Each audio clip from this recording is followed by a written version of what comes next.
Thank you, Ms. Cacho. So now let's proceed to the question, what is global citizen? So according to the TGCI or the Global Citizen Initiative, the global citizen is someone who sees himself or herself as a being part of an emerging community and whose actions help define these values and practices. So many people today identify with being global citizens as more and more aspects of their lives become globalized. So let's proceed to the next one. As we are included in a global citizen, we need to have these characteristics. First is global citizen is someone who is aware of the wider world and has a sense of their role as a world citizen. So they take an action role in their community and work with other people to make our planet more peaceful, sustainable, and fairer. The next one is global citizen is someone who is respect and values diversity. So what do we mean by diversity? It means understanding that each individual is unique and recognizing individual differences.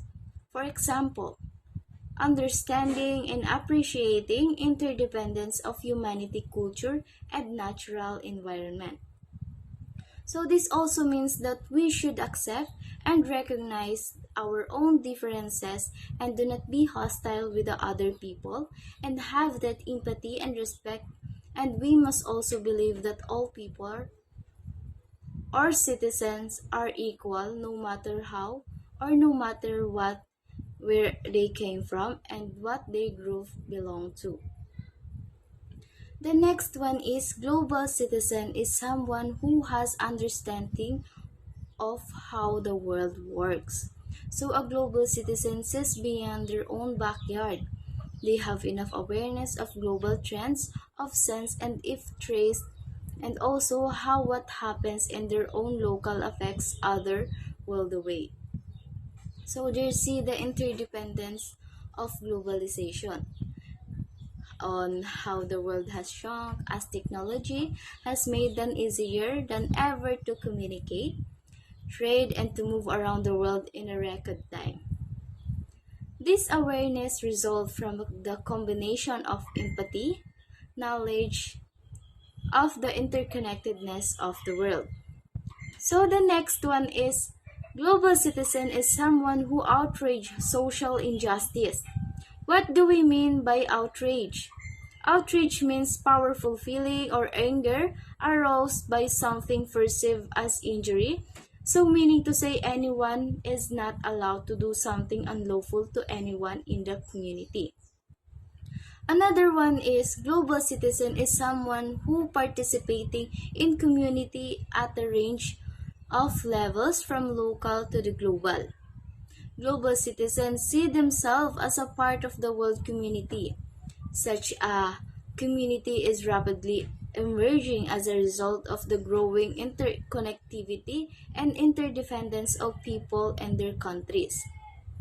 A global citizen also has certain responsibilities to our world community, just as citizens to do their local and regional communities and countries. So citizens at all levels need to fulfill these responsibilities if they want a healthy, sustainable communities. The next one is global citizen is someone who is willing to act to make the world a more equitable and sustainable place.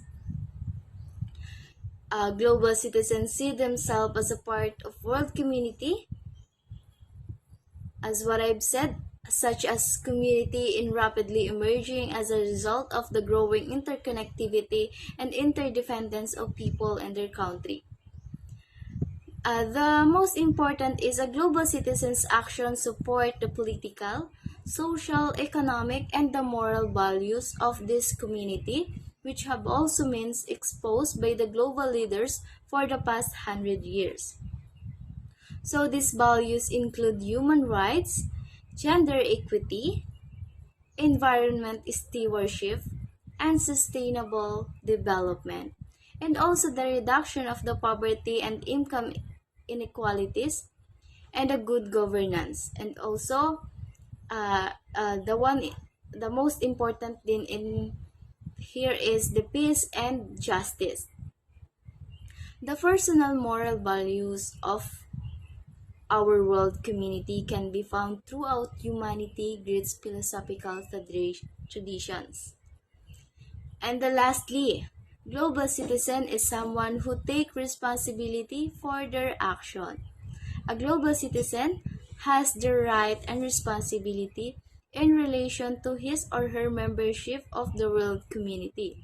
So there is an increasing body of international law that you can call upon in your defense, and a growing array of international legal institutions willing to hear your case. A global citizen also has a certain responsibilities to our world community, just as citizens to do their local and regional communities and countries. Citizens at all levels need to fulfill their responsibility if they want a healthy, sustainable communities. So at a global level, their responsibilities include the responsibility to understand one's perspective and those of others. Also, to protect the principle of cultural diversity, to make connections and build social and working relationship with people from other countries and cultures, to understand the ways in which people and countries of the world are interconnected and interdependent, to understand leading global issues and their national impact, and to advocate to the practice of global citizenship in their own countries, especially for their implementation of international agreements, conventions, and treaties. Here, to be effective global citizens, young people need to be flexible, creative, and proactive. They need to be able to solve problems and make decisions, think critically, communicate ideas effectively, and work well within teams and groups.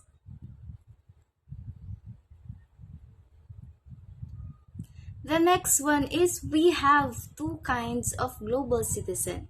So there are two kinds of global citizen. What are those? The individual and corporations. Individuals who shares a set of values and responsibilities, while corporations who have focused on globalization and seem to have left global citizenship behind. So I am focused on being a role model of individuals, helping corporations become better global citizens, and highlighting the importance and the voices of the global citizens everywhere. So, for individual, it refers to the people who are still in the process of accepting their responsibilities as a global citizens. And also, every action they make maybe result a negative or positive. While in corporations, there are a set of individuals who are already accept their responsibilities as a global citizens. So they also help one another to achieve their goals. So now we are in the last part of our discussion, the ethical obligation of global citizen. So we have three ethical obligation of global citizen, and the first one is the wisdom to perceive the interconnectedness of all life and living. So here, citizens need to have knowledge and understanding on how to treat people, cultures, and different countries. The second one is the courage not to fear or deny differences, but to respect and strive to understand people of different cultures and to grow from encounters with them. So this is about to accept differences of people without fear, especially when we encounter them. And the last one is the compassion to maintain an imaginative empathy that reaches beyond one's immediate surroundings and extend to those suffering and distant places. So this is according to Daisaku Ikeda. For example, OFWs in different countries, they treat them as one of them even though they have different cultures and practices. They do the right thing to deal with the people who are far away from the family, especially to those OFWs. Over the past several decades, people privileged to meet and converse with many people from all walks of life. And we given a matter some thoughts. Certainly, global citizenship is not determined merely by the number of languages one speaks or the number of countries to which one has traveled. Considered quite ordinary citizens but to possess an inner nobility who have never traveled beyond their native places, yet who are genuinely concerned for the peace and prosperity of the world. So, this is the end of our discussion. I hope you learned something with our topic, the global citizenship. Thank you for this opportunity. Once again, I am Marjorie DeFeo together with Miss Shaira May Cacho. Thank you so much po.